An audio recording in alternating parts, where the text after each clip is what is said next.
আল্লাহ, আজকে এই হাফ মেন্টালটার হাতে আমার কুপোকাত হওয়া নিশ্চিত। আজরার পরনে একটা স্কার্ট ছিল।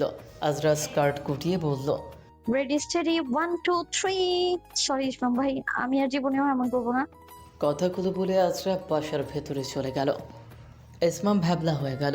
এই মেয়েটা আবার আমাকে ভাই বলল। এখন ওর ভাই হই আমি। নাবিল ইসমামের কাঁধে হাত রেখে বলল, আরো কর শখের নারী বিয়ে। এখন শখের নারী থেকে ভাই ডাক শুন। এভাবে চলতে থাকলে মামা ডাক শোনা থেকে কেউ বিরত রাখতে পারবে না। আমাদের বিয়ের 6 মাস হতে চলল, ও এখন আমাকে ভাই ডাকছে। উফ, কি জোরে বাড়ি দিয়েছে, নাকি ব্যথা করছে। তোর বোনকে ভাই ডাকার জন্য পস্তাতে হবে, দেখে নিস। আজরা রুমে খিল দিয়ে বসে আছে। আজকে সে দুনিয়া এদিক ওদিক হলেও দরজা খুলবে না।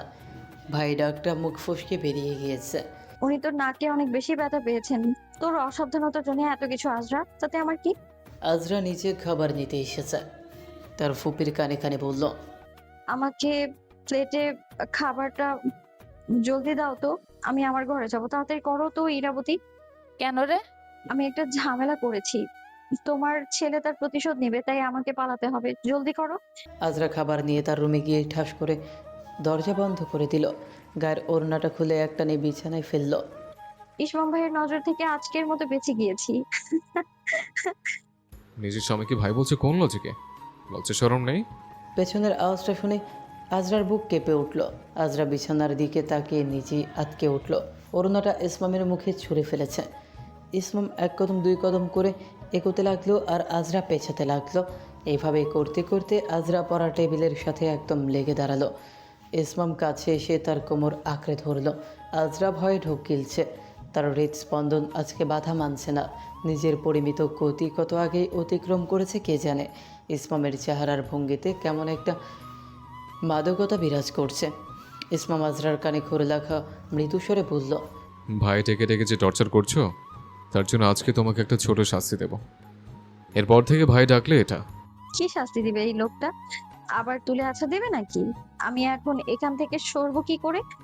আমি আপনাকে ভাই রাখতে চাইনি ইসমাম ভাই। আপনা আপনি বেরিয়ে গিয়েছে। আবার তোমাকে তো আজরা ভয়ে চোখ বন্ধ করে আছে। কিন্তু কিছুক্ষণ পর ইসমাম সেই সময় যা করেছে তা আজরার রাতের ঘুম কেড়ে নিয়েছে। রাতের ঘটনা। আজরা তখন ভয়ে হাত দুটো মুঠো করে চোখ বন্ধ করে ফেলেছিল। ভেবেছিল এখনই একটা থাপ্পড় এসে তার গালে পড়বে, কিন্তু না। হঠাৎ তার ঠোঁটে সিক্ত এক বস্তুর ছোঁয়া পেল। স্পর্শটা ক্রমে গভীর হতে লাগলো। কিছুক্ষণ পর চোখ খুলে দেখল ইসমামের অধর তার অধর ছুঁয়েছে। ইসমামের বাম হাতটা তখনও আজরার কোমরে, ডান হাতটা আজরার কাঁধে রাখা, চোখ দুটো বন্ধ। আজরা তাকিয়ে দেখলেও সুন্দর লাগছে দেখতে। ক্রমান্বয়ে তা আরও গভীর হতে চলেছে। আজরার সারা শরীরে ইলেকট্রিক শক লাগার অবস্থা। লজ্জা ভর করলো তরুণীর সমস্ত গাজরে। ইসমাম তাকে প্রথম স্পর্শ করলো, তাও আবার এত গভীরভাবে। স্পর্শটা অনাকাঙ্ক্ষিত ছিল। ইসমাম 6 মাসে তো তার ধারে কাছেও ছিল না। যত্ন ব্যতীত ইসমাম আজরাকে ছেড়ে দিল। আজরার সারা শরীর হাত পা ঠান্ডা হয়ে আছে। ইসমামের দিকে বড় বড় চোখ করে তাকিয়ে আছে। ইসমাম কিছুটা ঝুঁকে আবার তার কাছে এলো। আজরা পিছিয়ে গেল। ইসমাম তাকে টেনে ধরে এনে কানে কানে ফিসফিসিয়ে বলল, তুমি চাইলে আমাকে দিনে রাতে আরো 10-12 বার ভাই ডাকতে পারো। প্রতিবার ভাই ডাকাতে চক্রবৃদ্ধি হারে সময়টা বাড়লো। ধরো একবার ভাই ডাকলে 2 মিনিট, পরের বার ভাই ডাকলে 4 মিনিট, এভাবে 16 মিনিট। 32 মিনিট কেমন হবে বলো তো? তবে হ্যাঁ, তোমার এই ভাই ডাকাটা আমার জন্য সুফল বয়ে আছে, তাই না? তোমাকে হুটার চুমু খাওয়া যাবে, এর থেকে আনন্দের আর কি হতে পারে? আপনার সব চুল আমি। নেক্সট টাইম থেকে ভাই ডাকার আগে আজকের দিনটার কথা মনে করবে। বাই আজরুস। বর্তমানে আজরা বিছানায় শুয়ে আছে। তার প্রচণ্ড লজ্জা লাগা শুরু করলো।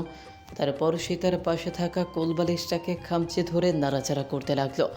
ইস, লোকটা এত নির্লজ্জ কেন? এ কি করলো আমার সাথে? একটা হাফ মেন্টাল যাকে কিনা আমি বয়কট করার সিদ্ধান্ত নিয়েছিলাম, সে আমাকে... এক সেকেন্ড, ওনার প্রেমিকা কি বিয়ের কথা শুনে ওনার সাথে ব্রেকআপ করে দিয়েছেন? যার কারণে এখন এসেছে আমার কাছে। এ লোকটার সাহস কি করে হয়? হাফ মেন্টাল, তোকে তো আমি গরুর গোবর খেতে দেবো, শাকচুনি চুলের চচ্চড়ি খাওয়াবো আমি তোকে, দেখি নিশ্চয়ই। হায় হায়, কি সর্বনাশ! আজরার প্রচণ্ড রাগ হচ্ছে, ঘুম আসছে না বলে উঠে দাঁড়ালো। হঠাৎ দরজায় ঠক ঠক আওয়াজ পাওয়া গেল। এত সকালে কি হতে পারে সেটা ভেবেই গোল পাচ্ছে না। হয়তো তার ফুপি হবে। এর আগেও কয়েকবার এত ভোরবেলায় এসেছে। আজরা দরজা খুলল, একটু উকি দিতেই বাইরে কাউকে দেখতে পেল না। হঠাৎ তার হাতে হাঁচকা টান পড়ল। হাঁচকা টানে কেউ তাকে তার বুকে জড়িয়ে ধরল। তাকে জড়িয়ে ধরে রুমের ভেতর নিয়ে দরজা আটকে দিল। আজরা সেভাবেই ইসমামের বুকে পড়ে রইল। আজরা লজ্জার কারণে ইসমামের দিকে তাকাতে পারছে না। মনে হলো সে কোনো বড় অপরাধ করেছে, যার কারণে ইসমাম নজরে নজর মেলানো বড়ই দুষ্কর। আজরা নাড়াচাড়া বন্ধ করে নির্জীব বস্তুর মতো পড়ে রইল। ভোরের সময়টা আজরার সব সময় প্রিয়, তবে কেন যেন আজকে বেশি ভালো লাগলো। সব কিছু ছাপিয়ে আজকে ইসমামকে জড়িয়ে ধরে দিন নিপাত করে দিতে ইচ্ছে হচ্ছে। আজরার নতুন নতুন প্রেমে পড়ার অনুভূতির মতো মনে হচ্ছে, অথচ ও কারো প্রেমে পড়েনি কখনো।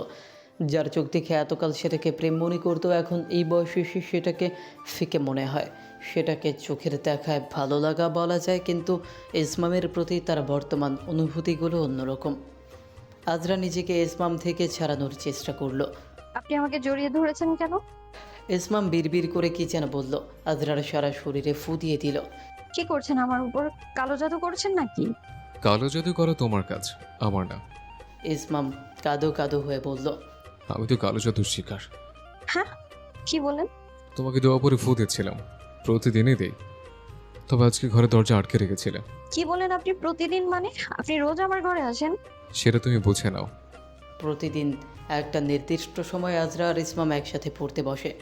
আজকেও তাই। মাগরিবের নামাজ শেষে দুজন পড়তে বসেছে। ইসমামের একটা স্বভাব, সে বাইরে থেকে স্টুডেন্ট পড়িয়ে এসে গোসল করে। তার বাইরে থেকে আসলে কেমন যেন খিনখিন লাগে। ইসমাম গোসল করে মাত্র আজরার রুমে এসেছে। আজরা এক বিশেষ ধরনের শৈবালের বৈজ্ঞানিক নাম লিখতে ব্যস্ত। নামটা বেশ কঠিন, মুখস্থ হচ্ছে না। ভেবেছিল বোটানি সাবজেক্টটা সহজ, কিন্তু এটা মোটেও সহজ না, কঠিন। ইসমাম তাহলে পদার্থবিজ্ঞান কিভাবে পড়ে কে জানে। ইসমাম মাথা নিচু করে খাতায় কি যেন লিখছে। ঝাঁকড়া চুলগুলো কপালের সামনে এসে পড়ছে। আদ্রার কেন যেন অভিলাষ হলো সেই চুলগুলোকে ছুঁয়ে দেওয়ার। মস্তিষ্ক হয়তো ভাবতে কয়েক সেকেন্ড সময় নিল, কিন্তু হাত অপেক্ষা করলো না। এই ইচ্ছা যে আজকে প্রথম জেগেছে আজরার, তা না। এর আগে অনেকবার ইচ্ছে হয়েছে, কিন্তু সাহস করে উঠতে পারেনি। আজ কেন যেন হঠাৎ করে বেশ কিছুটা সাহস সঞ্চার করে ইসমামের মাথার চুলে হাত বুলিয়ে দিল। হাত বুলিয়ে দিল বললেও ভুল হবে। ইসমামের চুলগুলো আলতো হাতে বেশ যত্নের সহিত বিলি কেটে দিল। ইসমাম হতভম্ব হয়ে আজরার দিকে তাকালো। আজরা এমন ভাব করলো যেন কিছুই করেনি। সে আবার নিজের জায়গা মতো চুপচাপ বসে বিড়বিড় করে সেই শৈবালের নামটা মুখস্থ করার চেষ্টা করতে লাগলো। তুমি মাত্র কি করলে? কই, কিছু করিনি তো। আমার অবলা চুলগুলোর সাথে কি করলে? আপনার চুলে পানি ছিল, আপনি হয়তো গোসলের পর ভালো করে মাথা মুছতে পারেননি, তাই একটু ঝাঁকিয়ে পানি মুক্ত করার চেষ্টা করছিলাম আর কি। ইসমাম হঠাৎ করে উঠে চলে গেল। আরে হাফ মেন্টালের আবার হলোটা কি? আমার সাথে রাগ করলো নাকি? এই আপনি। ইসমাম রুমে ফিরে এলো, হাতে তার একটা টাওয়েল, কিন্তু চুলগুলোর এই অবস্থা কেন? মনে হয় মাত্র পুকুরে ডুব দিয়ে এসেছে। চুলগুলো পানি দিয়ে একদম চবুথুবু অবস্থা। আপনি কোথায় গিয়েছিলেন? আয়না দিতে গিয়েছিলাম। হ্যাঁ?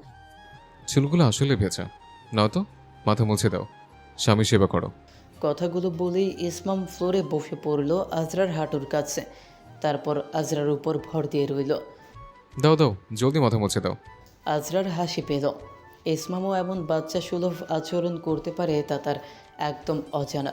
আজরা টাওয়ালটা নিয়ে খুব যত্ন করে ইসমামের মাথা মুছে দিল। ইরা আর নিসা ঘরে এসেছিলেন, কিন্তু এই দৃশ্য দেখে আর ভেতরে এলেন না। নিসা বললেন, আমি সঠিক ছেলের সাথেই আমার মেয়ের বিয়ে দিয়েছি। আমিও আমার শান্ত ছেলের জন্য উপযুক্ত বউ খুঁজে পেয়েছি। আজরা মাথা মুছতে মুছতে বলল, আপনার চুলগুলো অনেক রুক্ষ। বেশি রুক্ষ? মোটামুটি। আপনি কি মাথায় তেল দেন না? না, দেই না। আপনার তেল দেয়া উচিত। তুমি দিয়ে দিলে দেব। আমি কেন দিতে যাব? আমার এত বয়ে যায়নি, আমার সময় নেই। ঠিক আছে, এত কথা বলার কি আছে? তোমাকে তো কেউ জোর করেনি। আজরার মাথায় দুষ্ট বুদ্ধির উদয় হলো। কি একটা ভেবে হাসলো। না না, দিয়ে দিব, তবে একটা শর্ত আছে। ঠিক আছে, শর্তে রাজি। আপনি কিন্তু শর্ত আগে শুনেননি। আমি রাজি, বলো। স্ত্রীর দেওয়া শর্ত না মানতে পারলে কেমন স্বামী হলাম বলো তো? এই কথায় কথায় এত স্বামী স্বামী করবেন না তো। তাহলে কি করব? তুমি তো আর আমার বেয়ান হও না। অসহ্য। একবার বলো, শর্ত বলো। শর্ত হচ্ছে কালকে আপনার ভার্সিটিতে ক্লাস আছে তাই না? আমার নেই। যাক ভালোই হয়েছে।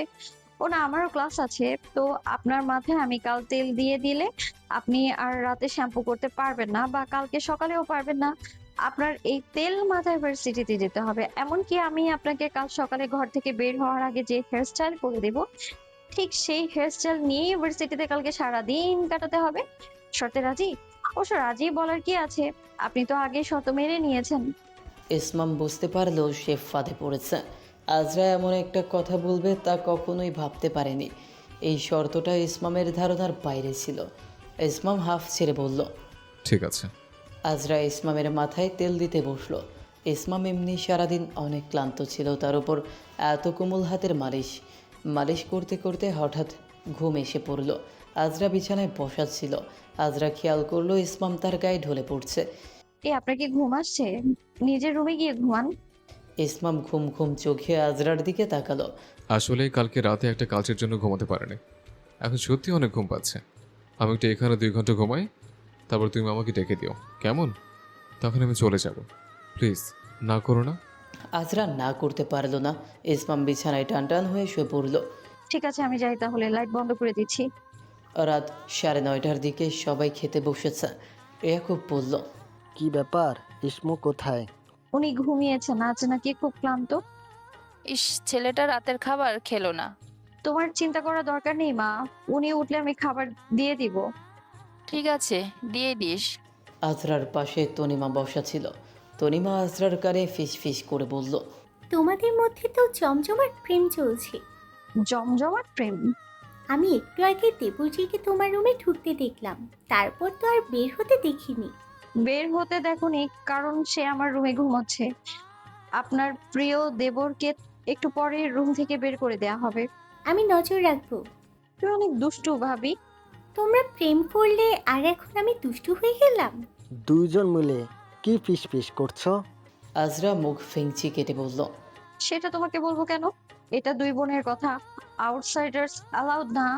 ওরে বাবারে, আমি এখন আউটসাইডার হয়ে গেলাম। এখন আমি আর আজরা কথা বলবো। আমি ইসমানের কাছে গিয়ে নালিশ করব। হ্যাঁ করো করো, তুমি তো হাফ মেন্টালেরই ভাই। সানা আজরার অপর পাশ থেকে বলল, এ বাড়িতে মহিলার সংখ্যা বেশি, সুতরাং পুরুষরা হেরে যাবে, এটাই স্বাভাবিক। তোকে বিয়ে দিয়ে বিদায় করলে সব ঠিকঠাক হয়ে যাবে। আমি এত সহজে বিদায় হচ্ছি না। সালমান সাহেব হাসতে হাসতে বললেন, বাচ্চারা খাও তো চুপচাপ, এত কথা বলো না। খাওয়া দাওয়া শেষে 10টার দিকে আজরা রুমে এলো। কেন যেন লাইট জ্বালাতে তার খুব কষ্ট হচ্ছে। ইসমামের ঘুম ভেঙে যাবে এইটা ভেবে বড্ড মায়া হচ্ছে। লাইট না জ্বালে ডিম লাইটটা জ্বালিয়ে দিল। ডিম লাইটের নীল আলোতে ইসমামের মুখটা দেখা যাচ্ছে। নাক মুখ কুচকে ঘুমোচ্ছে।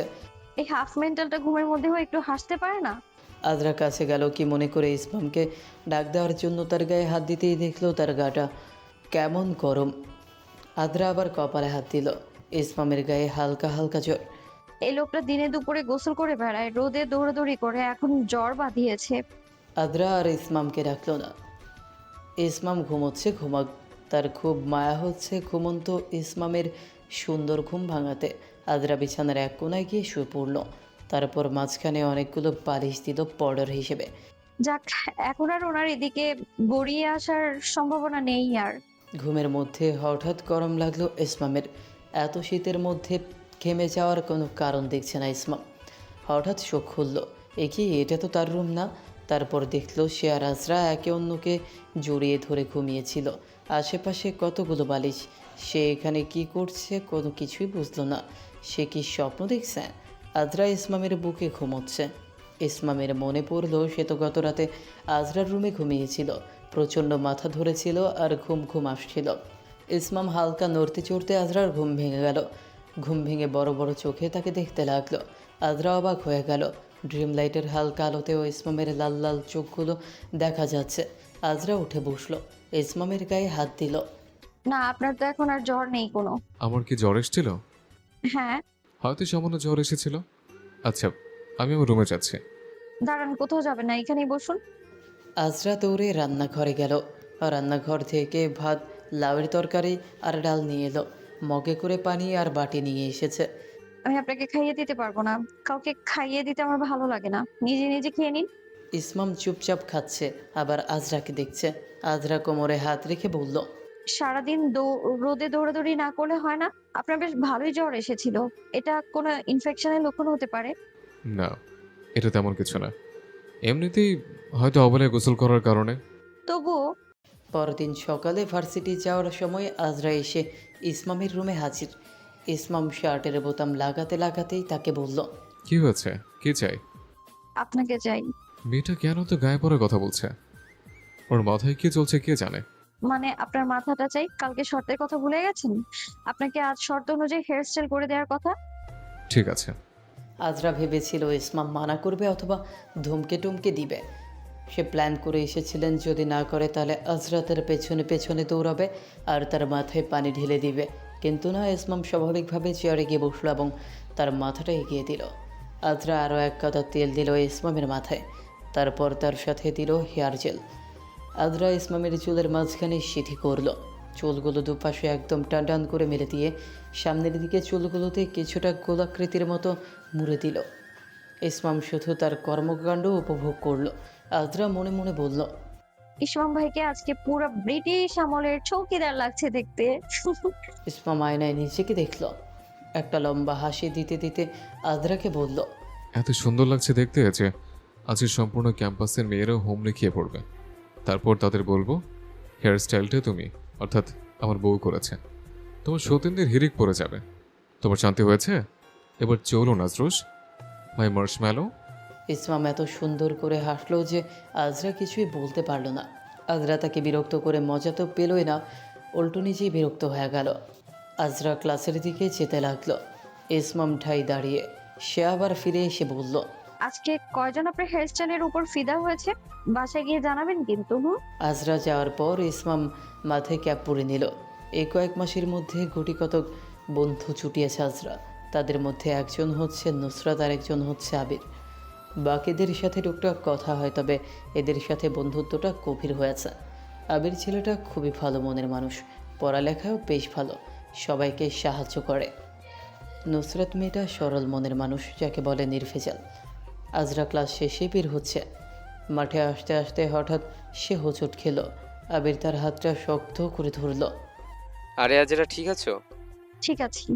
আজরা ঝাড়া দিয়ে হাতটা সরিয়ে নিল। নুসরাত আবিরের ধরা হাতটার মধ্যে ঘষা দিতে দিতে বলল, এই যে চার চক্ষু জ্ঞানী বাবা, তুমি হাত ধরলে কেন?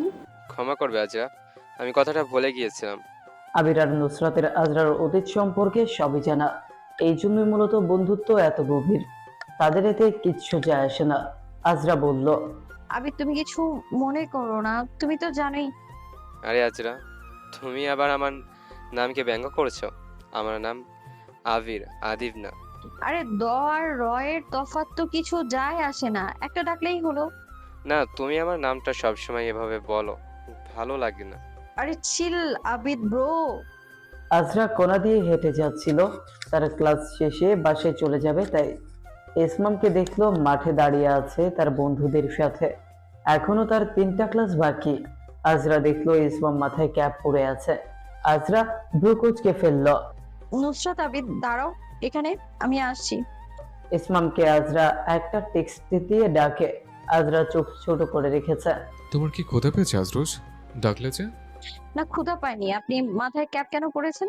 কেন, এটা কি শর্তের মধ্যে ছিল? না, এমন কিছু তো বলা ছিল না।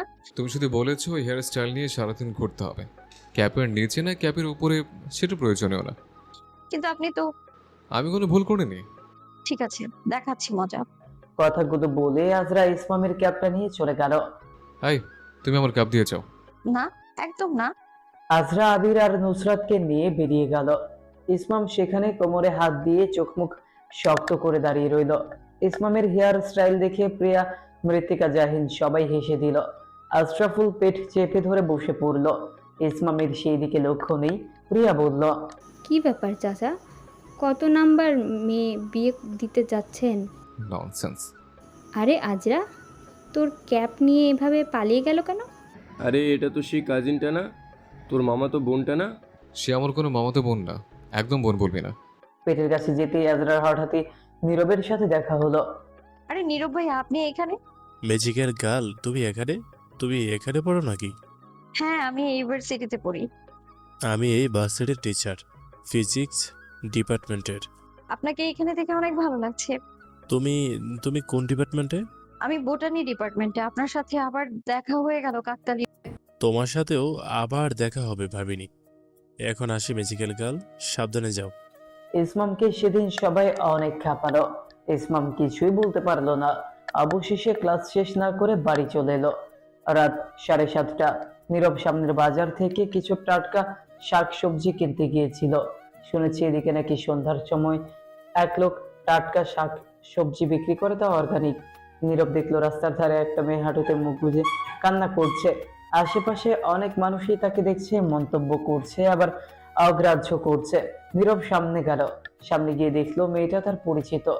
মেয়েটা আর কেউ না, প্রিয়া। আপনি কান্না করছেন কেন?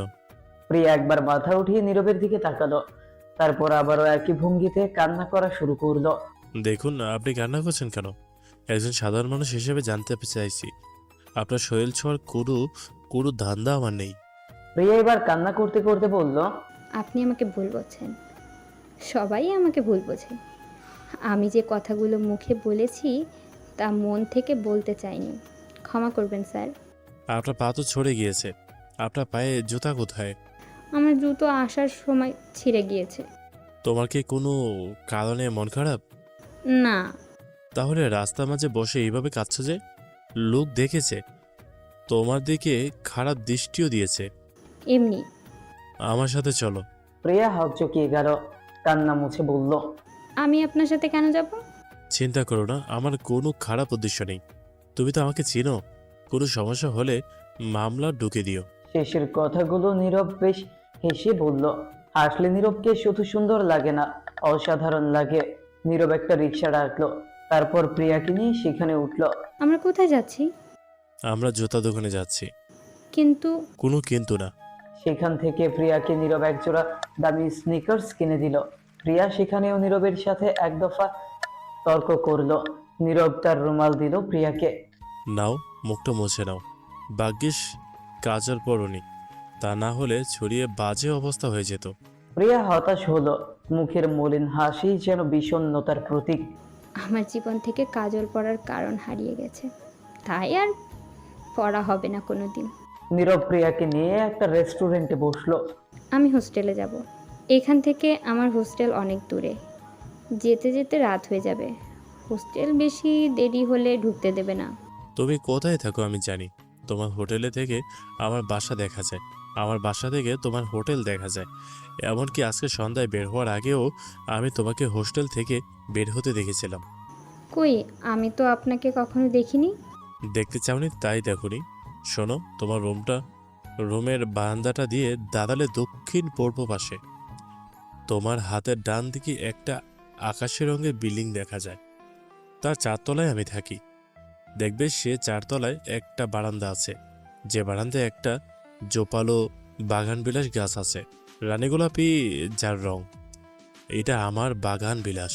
তোমাকে আমি প্রায় দেখি, তুমি বারান্দা দাঁড়িয়ে কফি খাও, কখনো আকাশের দিকে তাকিয়ে থাকো।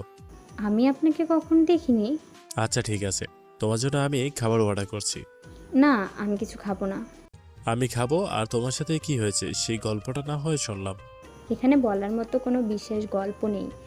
আমি একজন সাধারণ মানুষ, যার বাবা মা তাকে মেয়ে বলে অবহেলা করেছে, কিন্তু আমি তাদের প্রতি দায়িত্ববোধ ছাড়তে পারিনি। তুমি কি আমাকে বিষয়গুলো খুলে বলতে চাও? তাহলে হালকা হতে পারো। আমি একজন অপর মানুষ। তুমি আমাকে বিষয়গুলো খুলে বললে তোমাকে কখনো কষ্ট দিতে পারবো না বা ক্ষতি করতে পারবো না। বলতে পারো, হালকা লাগবে। বলার মতো বিশেষ কিছুই নেই। আমি বাবা মার বড় মেয়ে, আর আমার একটা ছোট ভাই আছে। মেয়ে বলে ধিক্কার অবহেলা ছিল সর্বদাই। খুব কষ্ট করে এ পর্যন্ত লেখাপড়া করেছি, আর এখন টিউশনি করে যাই হচ্ছে তার বেশিরভাগই বাবা মাকে দিতে হচ্ছে। তাতেও আমার কোনো আফসোস নেই। আফসোস আছে এরপর ও আর তারা আমাকে কটু কথা শোনাচ্ছে।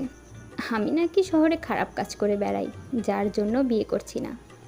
গ্রামে গেলে যখন আমাকে পাত্রপক্ষ দেখতে আসে তখন তারা বলে আমি অসুন্দর। মেয়েদের নাকি গরিব হলে চলে, কিন্তু অসুন্দর হলে চলে না। কথাটা শুনেই যেন নীরব ধাক্কা খেলো। এমন মায়াবী একটা মেয়েকে কেউ অসুন্দর কি করে বলতে পারে? তার গোল গোল চোখ, পাতলা ভ্রুযুগল, সুন্দর শ্যামলা গায়ের রঙে তো যে কেউ মোহিত হয়ে যাবে। তোমাকে মিথ্যে বলেছে। কেন? আমি তো সুন্দর না? তুমি কোনো দিন ভালো করে নিজেকে আয়নায় দেখোনি, বা তারও মানুষ চিনতে জানে না। তাই আমি বলছি, আমি সুন্দর না অসুন্দর সেই প্রসঙ্গে যেতে চাই না। সৃষ্টিকর্তার সৃষ্টি প্রত্যেকটা জিনিসই সুন্দর। একজন একদিক থেকে দেখে, হয়তোবা আরেকজন আরেক দিক থেকে দেখে। সৌন্দর্যের মানদণ্ড খুবই জটিল। আপনাকে সেদিন এতগুলো কথা বলার জন্য ক্ষমা চাইছি। আসলে আমার মন মানসিকতা ঠিক ছিল না। আমি বুঝতে পারছি, তুমি হয়তো একটা কঠিন সময় পার করেছ। তোমার সময় এমন থাকবে না। তা জুতো ছিঁড়ে যাওয়ার জন্য নিজেকে দোষারোপ করছিলে, তাই না? এমনিতেই আমি আপনার জুতা কেনার টাকা দিয়ে দেব। এইটা আমার পক্ষ থেকে একটা উপহার। আপনি কেন আমাকে গিফট দিতে যাবেন? আমি টাকা ফিরিয়ে দেব। তোমার ইচ্ছা। তবে মাঝে মাঝে আমার সাথে চা খেতে যেতে পারো, বা কোনো একটা কফি শপে। কফি তখন না হয়ে টাকা কেটে করে রাখবো। প্রিয়ার মুখে প্রসন্ন হাসি দেখা গেল, আর নীরব সেদিনের অপেক্ষায় বসে রইল। আজরা, তোমার সাথে আমার একটু কথা আছে। পঞ্চম হিয়ারিং এর ডেট পড়েছে, জানো কবে? আগামীকাল দুপুর 1:30টায়। ঠিক আছে, আপনাকে তো কিছু প্রশ্ন করার ছিল, এখন করব। আপনি কি আমার সাথে একটু ছাদে যাবেন? নভেম্বর মাসের সূচনা, চারদিকে ভালোই ঠান্ডা, তেমনি শীতলতা জেঁকে বসেছে মানব শরীরে। আজরা দোলনায় বসে আছে। ইসমাম আজরার পাশে এসে বসলো। তুমি কি প্রতিজ্ঞা করে নিয়েছ যে নিজের খেয়াল রাখবে না? তোমার এসব আচরণের জন্য তোমাকে ঠাঠিয়ে দুগালে দিতে ইচ্ছে করে। বিনা সোয়েটারে কেন ইডিয়েট? ইসমাম আজরার গায়ে একটা চাদর দিতে দিতে বলল, ইতিমধ্যে বরফের দেশের পুতুল লাগছে, দেখো নাকের আগাও লাল হয়ে গেছে। এই যে কথায় কথায় বলেন মারবেন, কখনো থাপ্পড় দেননি কেন? যেদিন থাপ্পড় খাওয়ার মতো কাজ করবে সেদিন অবশ্যই দেব। আমার ধারণা আপনি আমাকে মারতে পারবেন না। কেন? কারণটা আপনিই জানেন। তবে আপনি আমার প্রতি অনেক যত্নশীল, এর পেছনের কারণটা আমার অজানা। তবে আপনি কোনো এক কারণে অনেক অনেক যত্নশীল। বউকে যত্ন করা আমার কর্তব্য, দায়িত্ব, ফরজ কাজ। আচ্ছা, আজকাল আপনাকে যখনই আমার সামনে দেখি আপনি চশমা পরেন না কেন? আজকাল ভালো দেখতে শুরু করেছেন নাকি? ইসমাম মাথা নিচু করে হাসলো, তারপর আজরার দিকে বড় বড় চোখে তাকিয়ে দেখলো। কিন্তু আমার মনে হয় তুমি আজকাল আমার চোখ বেশি করে দেখেছ। দেখো তো কিছু দেখতে পাও কিনা? সত্যি করে বলুন না, কেন চশমা পরেন না? ওর মনোযোগ আকর্ষণ করছে। তোমার সামনে আমার চোখ দুটোর জন্য বেশি সুন্দর দেখায়, তাই এসব করছে। আচ্ছা, আপনি যে সেদিন আমার সাথে ওরকম করলেন, মানে আপনার গার্লফ্রেন্ড কি আপনার সাথে ব্রেকআপ করে দিয়েছে? কোন দিন কি করলাম? সেদিন আমার রুমে আপনাকে ভাই ডাকার জন্য। এত ঘুরিয়ে পিছিয়ে কেন বলছো? বললেই হতো। সেদিন চুমু কেন খেয়েছিলেন? আপনি একটা নির্লজ্জ। নিজের বউকে চুমু খাওয়ার যদি নির্লজ্জের লক্ষণ হয় তাহলে আমার নির্লজ্জ। 1000 বার বলতে রাজি। তো চাইলেই গলে একটা কাগজ প্রিন্ট করিয়ে করতে পারি। আর আমি যদি নির্লজ্জের মতো কাজ করি তাহলে আমার মনে হয় দেশের প্রতিটা বিবাহিত পুরুষই নির্লজ্জ।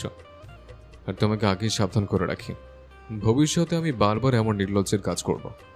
যখন তখন করব, দিনে দুপুরে মাঝরাতে ভোর সকালে যখন তখন। আপনি কি বলছেন? আপনি বুঝতে পারছেন? এখন আমি শিওর যে সেই মেয়ে আপনার সাথে ব্রেকআপ করে দিয়েছে। স্বার্থপর পুরুষের জাতি খারাপ। এই এই একদম চাঁদপাত টানবে না। গার্লফ্রেন্ড থাকলে না ব্রেকআপ করবো? আমার আছে প্রেমিকা, আছে ভালোবাসার মানুষ, আছে বউ।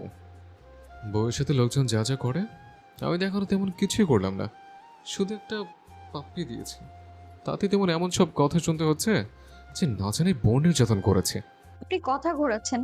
আপনি কেন আমার প্রতি মায়া বাড়াচ্ছেন? আপনি তো জানেনই আমি ঘুরিয়ে পেঁচিয়ে কথা বলতে ভালো লাগে না আমার। কিন্তু জানেন, আপনার এসব কর্মকাণ্ডে আপনার প্রতি ভালো লাগা তৈরি হচ্ছে আমার।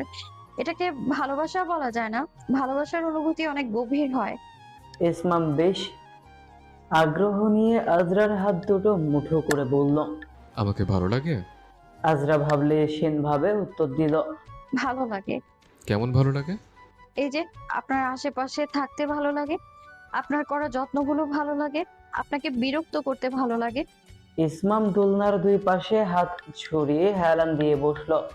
দোলনা দোলাতে দোলাতে আকাশের দিকে তাকালো আর বলল, আমি সফল। আপনি সফল মানে? আমি যা চেয়েছিলাম তা হচ্ছে। আপনি কি চেয়েছিলেন?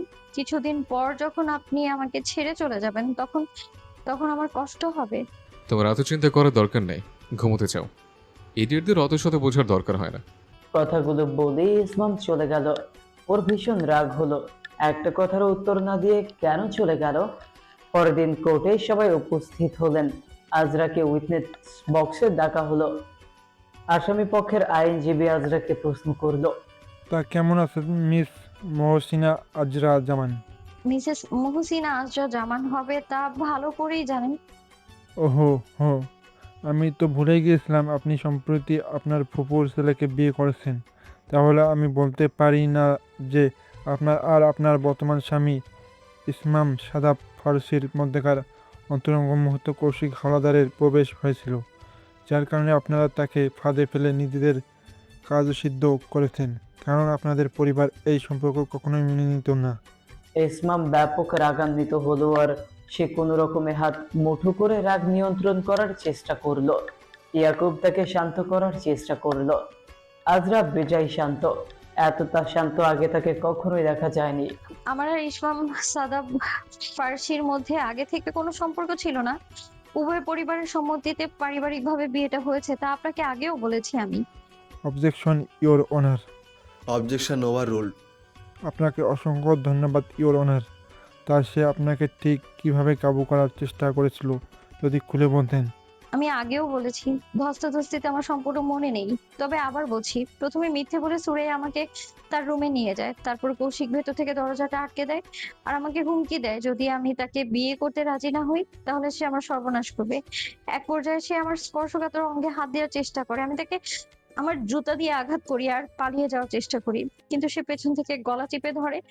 তারপর রুমের সামনে থাকা ফুলদানি দিয়ে তার ডান হাতে আঘাত করে সে ওই ভাঙা কাচের টুকরো দিয়ে আমার পেটের বাম দিকে আঘাত করে। ঘটনাস্থলে আমার জীবন শক্তি কমে আসতে থাকে আর তখন ইসমাম আমাকে খুঁজতে খুঁজতে সেখানে চলে আসেন। আচ্ছা, আপনি যেতে পারেন। এখন আমি ইসমাম সাদাব ফার্সিকে সাক্ষ্য দেওয়ার জন্য রাখতে চাই। আচ্ছা বলুন তো, আপনি ঠিক সে সময় গিয়ে কি দেখেছিলেন?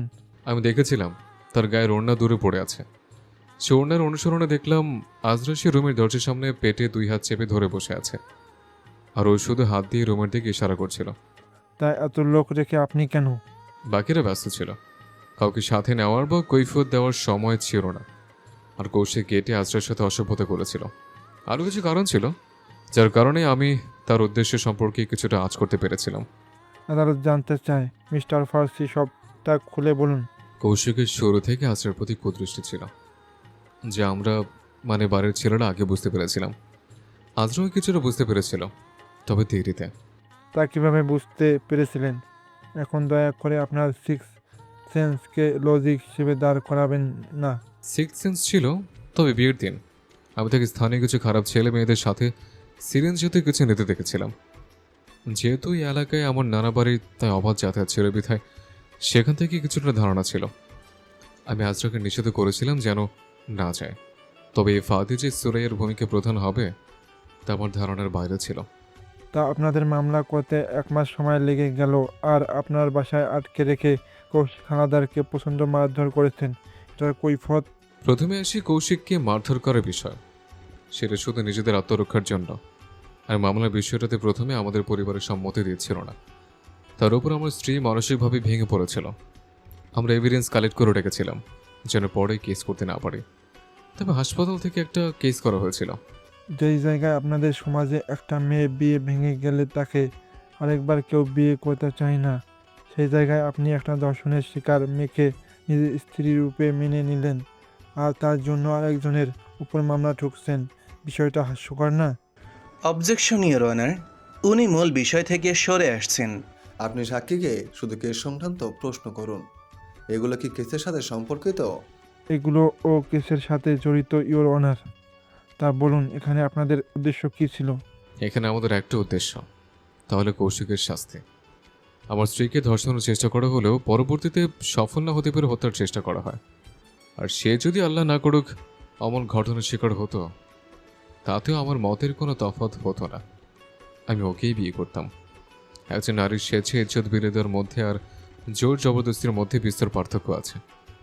কোনো নারীর সাথে একজন পুরুষ জোরে জবরদস্তি করলে হয়তো তার শারীরিক ক্ষতি করতে পারে, কিন্তু সে তখনও পবিত্র, কারণ তার উদ্দেশ্য পবিত্র। সেখানে তার কোনো হাত থাকে না। আর যদি আজরার বিষয়ে বলি, তার বয়স যখন 17, তখন থেকে আমি তাকে ভালোবাসি। এমনকি আমার উদ্দেশ্য ছিল পড়ালেখা শেষ করে চাকরি পাওয়ার পর বাবা অর্থাৎ মেজো মামাকে বিয়ের প্রস্তাব দেওয়া, কিন্তু মাঝখানে এমন একটা ঘটনা ঘটে যাওয়ার কারণে সব উল্টাপাল্টা হয়ে গেল। তারপর আমি সিদ্ধান্ত নিলাম বিয়ে করে স্বামী হয়ে নিজের স্ত্রীর সাথে হাওয়া অন্যের প্রতিবাদ করব, আর তার ঢাল হয়ে তাকে সুরক্ষা দেব। তার মানসিক অবস্থার যেন আরও অবনতি না হয়, তাই গুরুত্বের সহিত বিয়ে করা। আজরার এমন দুষ্ট অবস্থায় ওকে আমি বিয়ে করেছি, কারণ ওকে ভালোবাসি। ও কেমন বা কি তাতে আমার কিচ্ছু যায় আসে না। ইসমামের মুখে ভালোবাসি কথাটা শুনে আজরা আশ্চর্যান্বিত হয়ে সামনে তাকিয়ে রইল, চোখ টলমল করছে অশ্রুতে। আপনি তো বাংলা সিনেমার নায়কের মতো ভালোবাসার দোহাই দেখাচ্ছেন মিস্টার ফার্সি। এসব ভংসন গল্প শুনিয়ে আদালতকে বিভ্রান্ত করছেন। আজরার শরীরে আপনার আঙ্গুলের ছাপও পাওয়া গিয়েছে। আমি যেহেতু উদ্ধার করেছি, আমার আঙুলের ছাপ পাওয়া স্বাভাবিক। অবজেকশন ইওর অনার, আমার মক্কেলকে এসব উল্টোপাল্টা প্রশ্ন করে মিসলিড করা হচ্ছে। আমি চাই উনি সঠিক প্রশ্ন করুক। এবার ভিকটিমের উকিল নিজের বক্তব্য পেশ করবেন। আপনার সময় শেষ। Just all your honour. ধন্যবাদ ইওর অনার। এখন আমি আমাদের সংগ্রহে থাকা প্রমাণগুলো পেশ করতে চাই। আমাদের কাছে ডিএনএ ফিঙ্গারপ্রিন্টের রিপোর্ট আছে। সেখানে দেখা যাচ্ছে আজরাকে গলা টিপে ধরার যে চেষ্টা হয়েছিল সেই আঙ্গুলের ছাপ কৌশিক হালদারের আঙ্গুলের সাথে ম্যাচ করেছে, আর কাচের টুকরোতেও এই আঙ্গুলের ছাপ। আর ভিকটিমকে আঘাত করতে গিয়ে উল্টে তার বাম হাতটা বেশ খানিকটা কেটে গিয়েছিল, যেখান থেকে তার ব্লাড স্যাম্পল পাওয়া গিয়েছে। এটা তার রিপোর্ট। সব প্রমাণ একদিকেই ইশারা করছে। তবু আমার মক্কেলকে এসব প্রশ্ন করে অন্যদিকে নিয়ে যাওয়ার চেষ্টা সম্পূর্ণ বৃথা। আমাদের চাওয়া আপনি জলদি সাজা ঘোষণা করুন। ধন্যবাদ, এতটুকুই বলার ছিল। আজকের জন্য কোর্ট মুলতবি ঘোষণা করা হলো। পরবর্তী শুনানি আগামী মাসের 9 তারিখ সকাল 11:30টায়। কোর্টের প্রতি হিয়ারিংয়ে বাসায় আসার পরপর ইসমাম ভয় থাকে যে তার আজরা কিছু করে না বসে। তবে আজকে আজরাকে স্বাভাবিক লাগছে। ইসমাম সবার সামনে যে কথাগুলো বলেছে সেগুলোর জন্য সেও একটু লজ্জা পাচ্ছে। আজরা তার সাথে কথা বলল না, দরজা বন্ধ করে সারাদিন ভেতরেই থাকলো। রাতে এরা নিজের ছেলের রুমে গেলেন। আম্মু যে ভেতরে এসো। তুই আজরাকে কেন নিজের রুমে নিয়ে আসিস না? ও অনেক কঠিন একটা সময় পার করেছে। স্বামী হিসেবে অধিকার খাটানোর সময় এখন নয়। আমি চাই তোমার বৌমা নিজেকে স্বাভাবিক করে তুলুক আর নিজে আমার রুমে আসুক। তোমাকে এ নিয়ে চিন্তা করতে হবে না। আমার ভয় হচ্ছে মেয়েটা এভাবে একা একা দরজায় খিল দিয়ে বসে আছে যে। চিন্তা করো না, তোমার বৌমার দরজায় খিল দিয়ে বসে থাকার কারণ অন্য। ও অনেক শক্ত একটা মেয়ে, নিজেকে তো কঠিন পরিস্থিতি মানিয়ে নিতে পেরেছে, আগামী তো মানিয়ে নিতে পারবে। এমন পরিস্থিতি তৈরি হতেই থাকবে। ইসমাম ভোরবেলা নামাজ পড়ে আজরার রুমের সামনে গেল। রুমের দরজা খোলা দেখে ইসমাম অবাক হলো। সামান্য ধাক্কা দিতেই রুমের দরজাটা ক্যাচ শব্দ করে খুলে গেল। দেখলো আজরা একটা বই হাতে দাঁড়িয়ে। সে হাসি মুখে ইসমামের দিকে তাকালো। ইসমাম প্রতিদিনের মতো আজরার গায়ে ফু দিল। তড়িঘড়ি করে যেতে যেতে বলল, আচ্ছা আমি যাই, তুমি পড়ো। ইসমাম চলে যেতে চাইলে আজরা তাকে পেছন থেকে ডাক দিল। ইসমাম চলে যাবেন না, আপনার সাথে কথা আছে আমার। ইসমাম অবাক হয়ে প্রফুল্ল চিত্রে জিজ্ঞেস করলো, তুমি আমার নাম ধরে ডাকলে কেন? আপনার প্রেমিকা আপনাকে নাম ধরে ডাকে বুঝি? ইসমাম এগিয়ে এলো, আজরাকে টেনে নিজের কাছে আনলো, বুকের সাথে চেপে ধরে রইল। প্রেমিককে এতদিন ডাকেনি, তবে আজ ডাকলো। আজরা হাসলো, চোখ বন্ধ করে আর একটু মিশে গেল ইসমামের সাথে। চলুন ছাদে যাই। ইসমাম আর আজরা ছাদে গেল। নভেম্বর মাসের শেষের দিক। প্রকৃতি হিম শীতল ভাব ভালোই নিজের মাঝে ধারণ করে নিয়েছে। আজরার পরনে একটা চাদর, তবুও শীত শীত বোধ হচ্ছে। আজরা নিজের ঘন কালো চুলগুলোকে খুলে দিল। ইসমাম তাকিয়ে দেখলো যেন এক কাজল জলের ধারা আজরার পিঠ পেয়ে নেমে গেল। ইসমাম মুগ্ধ হলো। এই মুগ্ধতার শুরু আছে, যখন তখন শুরু হবে, কিন্তু শেষ হবে না কখনো। ইসমাম সাদাব ফার্সি সারা জীবন এমন মুগ্ধ হতে চায়। ততদিন পর্যন্ত মুগ্ধ হতে চাই যতদিন না পরাণ পাখি উড়ে যাচ্ছে দেহের খাঁচা ছেড়ে। ততদিন মুগ্ধ হতে চাই যতদিন এই ঘন কালো চুলের মধ্যে সাদা চুলের রেশ দেখা যাবে। ততদিন মুগ্ধ হতে চাই যতদিন না তোমার সম্পূর্ণ চুল সাদা হয়ে যাবে।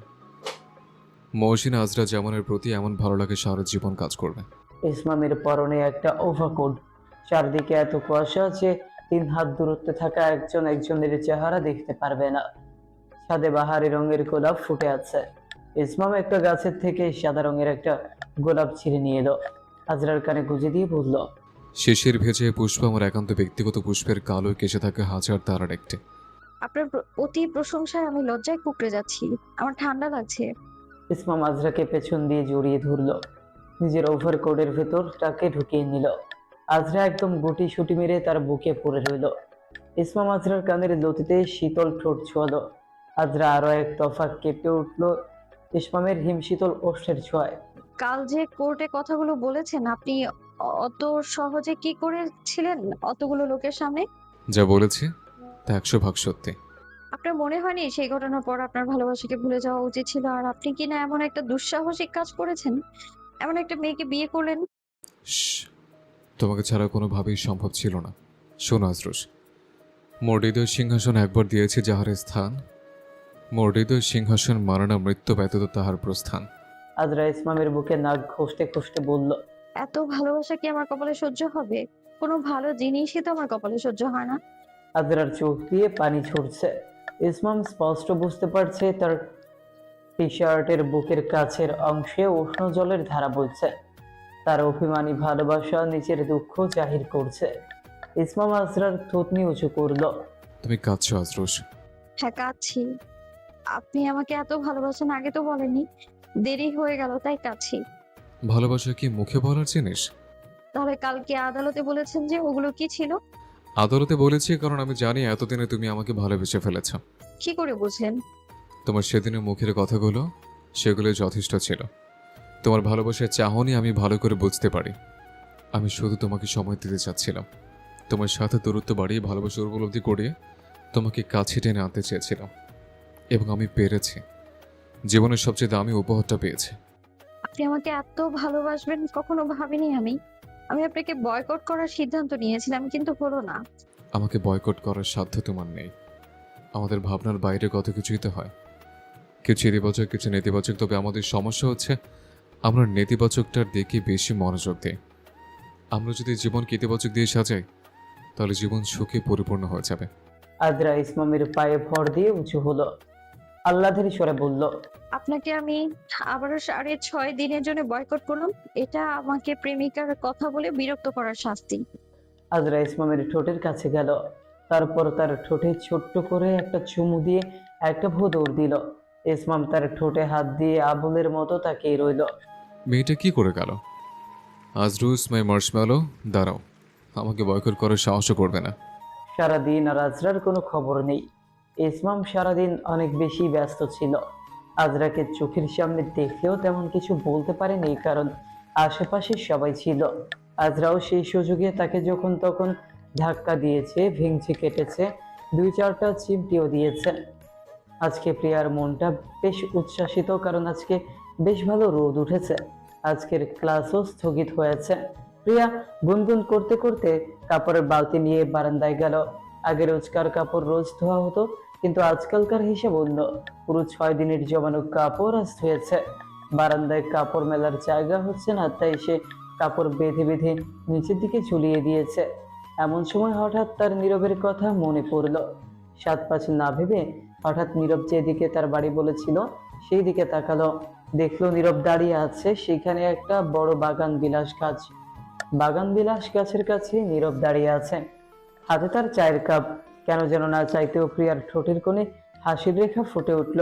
নীরব তাকে দেখে চোখে হাসছে। হঠাৎ করে নীরবের পাশে একটা মহিলা এসে দাঁড়ালো। দেখতে অনেকটা নীরবের মতোই চেহারা, বেশ মায়াবী, যৌবনে অতি সুন্দরী ছিলেন, মায়াবতী হিসেবে আখ্যায়িত করা যায়। নীরব তাকে যেন কি বলছে। নীরবের কথার সাথে সাথে মহিলা প্রিয়ার দিকে তাকালেন। প্রিয়া হঠাৎ কেমন যেন অপ্রস্তুত ভঙ্গিতে দাঁড়ালো। লজ্জা লাগছে তার, দুটো মানুষ তাকে এইভাবে দেখছে। এখন প্রিয়া কি করবে? এত দূর থেকে তো কথা বলাও সম্ভব না, সালাম দেওয়াও সম্ভব না। প্রিয়া আর ৭-৫ না ভেবে নিচের দিকে বসে পড়ল। এই বিশাল লজ্জা থেকে পরিত্রাণ পাওয়ার একমাত্র উপায় পলায়ন। হঠাৎ কেন যেন তার হৃৎপিণ্ড জোরে জোরে ধুকপুক করছে। হৃৎপিণ্ডের ওঠানামা খুব বেড়ে গিয়েছে যেন। এমন মনে হলো সে জোর দৌড়ে পুলিশের হাত থেকে বাঁচার চেষ্টা করছে। প্রিয়া আর না ওকে দিয়ে হামাগুড়ি দিয়ে ঘরের ভেতর চলে এলো। আম্মু, মেয়েটাকে কেমন দেখলে? মানুষ চেনার ক্ষমতা আমার আছে। মাশাল্লাহ, মেয়ে খাঁটি স্বর্ণ। মেয়েটাকে দেখেই বোঝা যায় জীবনে অনেক কষ্ট করেছে, যার ফলে তার উপরের আবরণটা শক্ত হয়ে গিয়েছে। কিন্তু যে এই উপরের আবরণ ভেদ করে তার ভেতরে প্রবেশ করতে পারবে, সে শুধু তার মন কোমল সত্তাটাকেই দেখতে পাবে। নীরব আকাশের দিকে তাকিয়ে তৃপ্তির হাসি হাসলো, তারপর আবার চায়ে চুমুক দিল। আজকে বাবার কথা খুব মনে পড়েছে, মা আর আজরার কথাও। তোর বাবা তো রাগ করে আজরার কাছে চলে গেল রে। এমন বলেন আম্মু, আজরা আর আব্বুর সাথে আমাদের মৃত্যুর পর অবশ্যই দেখা হবে। প্রায় 1 মাস পর সবাই আদালতে উপস্থিত হলো। আদালতে এক দফা তর্ক বিতর্কের পর আজরার পক্ষের উকিল আতিক সাহেব বললেন, আমাদের কাছে সুরাইয়ার টেস্টমনি আছে, যা সংগ্রহ করতেই কেসে এত বিলম্ব হলো। সে তার সব অপকর্ম স্বীকার করেছে এবং তার সাথে কি প্ল্যান হয়েছিল সেই হোয়াটসঅ্যাপ কথোপকথনের স্ক্রিনশটের একটা হার্ড কপি আমাদের কাছে আছে, তা কোর্টের কাছে পেশ করা হলো। কৌশিক কটমট চোখে সুরাইয়ার দিকে তাকালো। সে যে এমন কিছু করবে তা তার ধারণার বাইরে। সুরাইয়া ভীত হয়ে তোপের মুখে উকিলের কাছে সব স্বীকার করতে রাজি হয়েছে। শাস্তির ভয়ে সুরাইয়া নিজের দোষ স্বীকার করেছে। সে কৌশিকের সাথে কি প্ল্যান বানিয়েছিল এবং আজরার পরিণতি কি করতে চেয়েছিল এসব বিষয়ে বিস্তারিত বলেছে এবং কোর্টের কাছে স্বীকার করেছে। এখন শুধু সাজা শোনানোর পালা। আদালত জুড়ে কথা আর কান্নাকাটির রোল পড়ে গেল। সাবার পরিবারের সবাই, বিশেষ করে সাবার চাচা চাচির একমাত্র ছেলের এই দশায় খুব কান্নাকাটি করছে। ইতিমধ্যে তারা আজরাকে প্রথম কয়েক দফা হুমকি ধামকি, পরে কয়েক দফা অনুরোধ করে মামলা উঠিয়ে নেওয়ার চেষ্টা করেছে। তবে আজরার দৃঢ় মনোবল আর সাহসের জন্য সে এমন কিছুই করেনি। এইসব বিষয়ে ইসমাম শক্ত দেয়ালের ভূমিকা পালন করেছে। Order order order. সবাই শান্ত থাকুন। সমস্ত সাক্ষ্য প্রমাণের ভিত্তিতে আদালত তার সিদ্ধান্ত নিয়ে নিয়েছে। প্রমাণিত হয়েছে কৌশিক হালদার মহাসিনা আজারা জামানকে ধর্ষণ এবং হত্যা চেষ্টা করেছে। নারী ও শিশু নির্যাতন দমন আইন 2000 এর অধীনে ধর্ষণের শাস্তি মৃত্যুদণ্ড বা যাবজ্জীবন সশ্রম কারাদণ্ড এবং অর্থদণ্ড হয়। তাই ধর্ষণ চেষ্টার জন্য আসামি কৌশিক হালদারকে যাবজ্জীবন সশ্রম কারাদণ্ড দণ্ডিত করা হলো। আর দণ্ডবিধি 1860 এর অধীনে হত্যা চেষ্টার শাস্তি 10 বছর পর্যন্ত সশ্রম কারাদণ্ড দেয়া হলো। আসামি যেহেতু একই সাথে ধর্ষণ ও হত্যা চেষ্টা করেছেন, সুতরাং তাকে যাবজ্জীবন কারাদণ্ডে দণ্ডিত করা হলো এবং আসামি কৌশিক হালদারের সাথে সাথে সুরিয়া হালদারকে 7 বছরের সশ্রম কারাদণ্ডে দণ্ডিত করা হলো। কথাগুলো শুনে আজরার চোখ দিয়ে পানি ঝরে গেল। আজরা ইসমামকে শক্ত করে জড়িয়ে ধরল। সবাই প্রচন্ড খুশি। সুরাইয়ার কপালে আতঙ্কের ভাঁজ পরিলক্ষিত হলো। তাহসিন জামানের নিজের স্ত্রীর প্রতি গর্ববোধ হচ্ছে। সে এমন একজনকে বিয়ে করেছে যে কখনো অন্যায়ের সঙ্গ দেয় না। সেদিনের পর থেকে সাবা পরিবারের সাথে যোগাযোগ বিচ্ছিন্ন করেছে। ধর্ষণ একজন নারীর জীবনে চরম বিপর্যয় ডেকে নিয়ে আসে। একজন নারী শারীরিক, মানসিক, এমনকি সামাজিক দিক থেকে এতটাই ক্ষতিগ্রস্ত হয় যে তার ঘুরে দাঁড়ানো প্রায় অসম্ভব হয়ে যায়। এর ঊর্ধ্বশ্বাস তৈরি করার সময় একজন নারীকে একা পার করতে হয়। তাতে অতিরিক্ত যাতনা হিসেবে যুক্ত হয় সমাজ আর পরিবারের তিক্ত কথা আর নির্যাতন।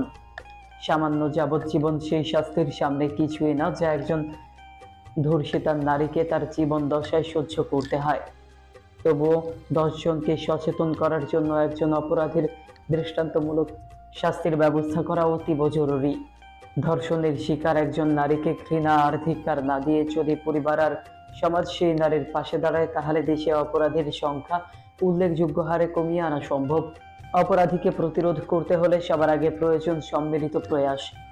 একজন অপরাধীর শাস্তি এমন হওয়া উচিত যেন তার শাস্তির ধরন আর 10 জনের মনে ভীতির সঞ্চার করে, উজ্জ্বল দৃষ্টান্ত হয়ে থাকে। বুঝি আমরা করে দেখিয়েছি। স্বামী শাস্তি পেয়েছে, আমি অনেক খুশি। ইয়াকুব ভাই, পেরেছি। কোর্ট প্রাঙ্গণে ইসমাম আজরা দাঁড়িয়ে আছে। তাদের সামনে দিয়ে হ্যান্ডকাফ পরানো কৌশিককে নিয়ে যাওয়া হচ্ছিল। কৌশিক যেতে যেতে বলল, ইসমাম, তুই আজরাকে বিয়ে করেছিস ঠিকই, কিন্তু তাকে প্রথম আমি গভীরভাবে ছুঁয়েছি। সে কলঙ্ক কিভাবে সরাবি? তার শরীরের যেসব স্থানে তোর পবিত্র ছোঁয়া লাগার কথা, সেই সব জায়গায় আমি আগেই কলঙ্কিত করে দিয়েছি। তুই একজন কলঙ্কিত নারীকে বিয়ে করেছিস। তোর সারা জীবন এখন থেকে কলঙ্কে ভরপুর হবে। আজরাকে উদ্দেশ্য করে বলল, তুমি আমাকে বিয়ে করলেও এত ঝামেলা হতো না। তোমার শরীরে আমি যে কলঙ্কের দাগ লাগিয়ে দিয়েছি তা সারা জীবনে মুছতে পারবে না। আয়নার সামনে নিজের কাছে কি জবাব দিবে শুনি? তোমার স্বামীর আগে তোমাকে একজন পরপুরুষ ছুঁয়ে দিয়েছে। কথাগুলো বলে কৌশিক অট্ট হাসিতে ফেটে পড়ল। ইসমাম এসে তার নাক বরাবর দুটো ঘুষি দিল।